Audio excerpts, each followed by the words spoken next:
सभी साथियों को नमस्कार। मैथ्स वन में आपका स्वागत है। साथियों, जैसा कि आपने थंबनेल में देख ही लिए, इसमें जो दोस्तों हम सवाल रखे हैं वो टीसीएस के द्वारा जो पूछे गए, आपका एसएससी जीडी हो या फिर आपका एसएससी सीजीएल हो और दोस्तों एसएससी सीएचएसएल हो, ठीक है। इनमें जो प्रश्न पूछे जाते हैं विभाज्यता से, ठीक है। और इसमें जितने भी सवाल अभी आप थंबनेल में देखे हैं, ठीक है, उन्हीं सभी सवालों के साथ दोस्तों हम हाजिर हैं। साथ में देखिए, एक ही टाइप के जो प्रश्न पूछे जाते हैं बार बार ये सवाल, ठीक है। आप इसे अच्छे से देखिए। सबसे पहले दोस्तों हम इसमें समझेंगे कुछ बेसिक सा कॉन्सेप्ट, ठीक है। जैसे देखिए, हम कहे कि दो का नियम, ठीक है, दो हो, फिर उसके बाद तीन हो, चार हो, पाँच हो, छः हो, ठीक है, इस तरह से। और अभी जो ट्रेंडिंग के में जो क्वेश्चन चल रहा है वो क्या है, 11 का नियम ज़्यादा आता है या तो फिर आपका 9 का नियम ज़्यादा आता है, ठीक है।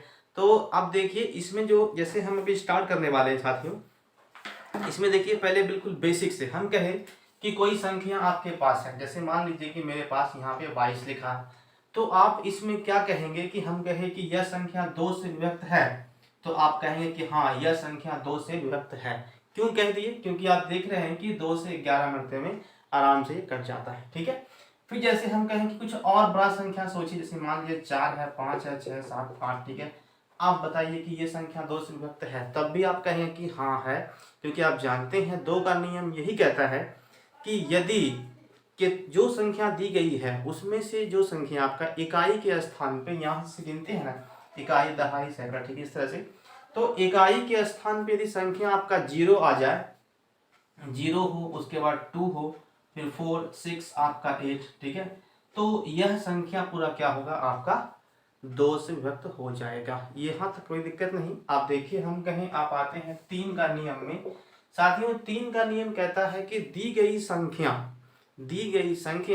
के अंकों का योग यदि 3 से विभक्त है तो वह संख्या भी 3 से क्या होगा, आपका पूरा पूरा कट जाएगा।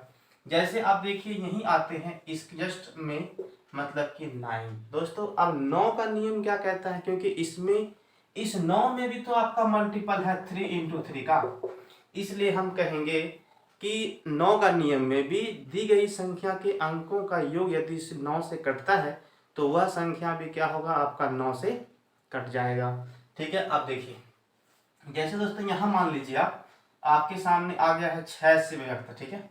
तो अब 6 में क्या आप देख पा रहे हैं, देखिए तो, यानी कि 2 और 3, तो 2 का नियम पता होगा और 3 का तो अभी हम बताए ही, बस आप आराम से उसे सॉल्व कर सकते हैं। यहाँ तक कोई दिक्कत नहीं होनी चाहिए।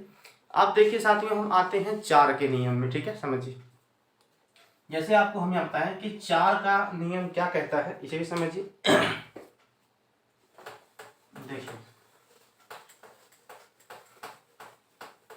साथियों, 4 के नियम में आप यही समझेंगे कि यदि आपके सामने जो आपका इकाई अंक और दहाई अंक, ठीक है, और इधर जो नंबर आपका लिखा गया है उसे छोड़ दीजिए आप, इकाई अंक और दहाई अंक के अंक जो है ना, यदि आपका 4 से कट रहा है, जैसे मान लीजिए यहाँ पे हम 40 रख दिए, ये 4 से क्या हो रहा है, कट रहा है, ठीक है, तो यह पूरा संख्या भी क्या होगा, आपका 4 से कट जाएगा, हाँ या ना। फिर आप देखिए साथियों, हम आते हैं 5 के नियम में। कुछ नहीं है इसमें, सिर्फ समझना आपको है बस, ठीक है।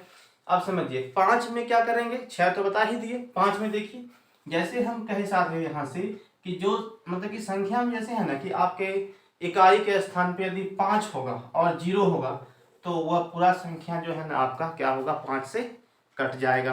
फिर आप देखिए एक नियम और समझिए, जैसे यहाँ पे ट्रेंडिंग वाला क्या होता है आपका 13 वाला, ठीक, सॉरी 11 वाला, जिसके आधार पर भी सवाल है। 9 है और उसके बाद फिर आपका 11 है।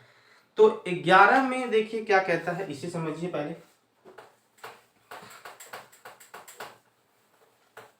देखिए दोस्तों, 11 और एक बच गया आपका अभी 8, ठीक है।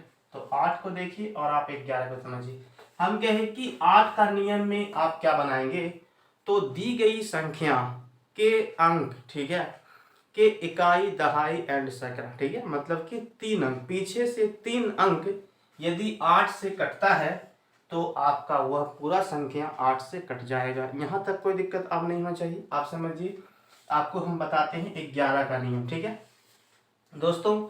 देखिए 11 के नियम में आप यही समझेंगे कि दी गई संख्या, ठीक है, दी गई संख्या हम कहें आपके सामने यहाँ पे 1 है, 2 है, 3 है, 4 है, 5 है, 6 है, ठीक है। नहीं तो यहाँ पे आप मान लीजिए, जैसे हम बोले यहाँ पे 9 है, यहाँ मान लीजिए आप 5 है, ठीक है, कुछ भी आप मान सकते हैं, या 7 है, इस तरह से मानिए। तो दी गई संख्या के सम स्थान, सम स्थान बोल रहे हैं, मतलब ये दोस्तों कि ये दूसरे नंबर पे आ रहा है सम स्थान, उसके बाद 3 4 नंबर पे आ रहा है सम स्थान पे आ गया, फिर आपका 5, फिर आपका 6, मतलब ये भी सम स्थान पे आ गया, ठीक है। तो साथियों करना कुछ नहीं है, ये जो सम स्थान है ना, सम स्थान के अंकों का जोड़, तो आप लिखेंगे 5 + 9 + 6 हो गया। फिर विषम स्थान के अंकों का जोड़, ठीक है, विषम स्थान के अंकों का जोड़ 4 5 9 7 16, ठीक है, 16 लिख दिए। दोनों का अंतर करेंगे, ये कितना हो गया आपका 9 6 15 और 5 कितना हो गया आपका यहाँ से 20, ठीक है। साथियों अब समझिए ध्यान से, यदि इसके अंकों का अंतर 11 या तो फिर 0, ठीक है, आने के बाद मतलब कि एक अंतर कितना हो 11 अगर आ जाएगा तो वह पूरा संख्या क्या होगा 11 से कट जाएगा, नहीं तो 0 आ जाएगा तब भी वह पूरा संख्या क्या होगा आपका 11 से कट जाएगा। आपको यही ध्यान रखना है बस, और इसमें कोई इशू नहीं है। आप साथियों आप देखिए सवाल नंबर 1 को, ठीक है, जो हम टीसीएस के द्वारा क्वेश्चन पूछा गया है एसएससी सीजीएल में, ठीक है, वो प्रश्न भी है, और आपका आरआरबी एनटीपीसी जो सवाल आया था, ठीक है, वो भी सवाल इसमें रखा गया है।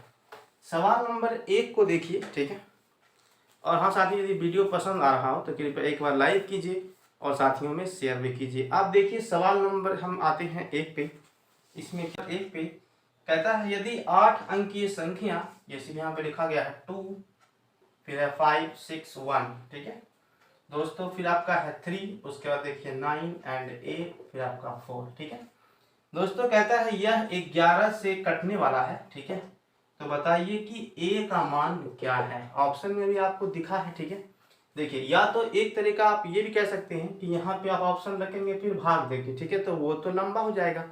तो आप समझिए कि दोस्तों इसे जल्दी कैसे बना सकते हैं, जैसा आपको नियम हम बताएं बस वैसा ही करिए। देखिए क्या बोले 11 का नियम में क्या होता है कि विषम स्थान का अंक, जैसे देखिए ये आपका 1 नंबर पे है, फिर ये 3 नंबर पे है, ठीक है, इस तरह से, फिर ये 5 नंबर पे है, वैसे ही लेंगे, चाहे पहले सम स्थान का अंक लीजिए, कुछ भी आप ले सकते हैं, कोई दिक्कत नहीं है।